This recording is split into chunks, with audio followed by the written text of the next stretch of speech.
তুই যে আমাকে ক্ষমা করে দিয়েছিস আমার খুব ভালো লাগছে। যেভাবে সবার কাছে নালিশ করেছি। তুই কাউকে ভালোবাসিস? এই যে তুই আংটিকে ভালোবাসিস? আংটির মালিককে ভালোবাসি। কেমন দেখতে মেয়েটা? ওর সঙ্গে শুধু ফোনে আলাপ হয়েছে, এখনো সামনাসামনি দেখিনি। তুই দেখবি কয়েকদিনের মধ্যেই তোর গার্লফ্রেন্ড তোকে সারপ্রাইজ দেবে। তো তোমাদেরকে বলছি, তোমরা কলেজে এসে কেউ বিড়ি সিগারেট খাবে না, এটা আমার আদেশ। আপনি তো পলিগ্রাম টিভিতে অনেক নাটক করেছেন, একটা ডায়লগ বলুন না। এই ম্যাডাম, এই বিষ্ণুস্থানে বিরুদ্ধে কোর্টে সাক্ষী দিতে চাস না, তাহলে আর জ্যান্ত ফিরে আসবি না, ওখানেই খালাস করে দেবো।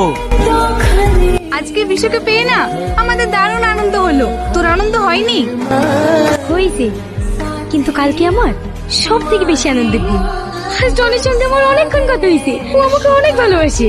নাকি তুই ভালোবাসার কথা বলে দিয়েছিস? না এখনো বলিনি, কালকে সব বলবো। তাই নাকি?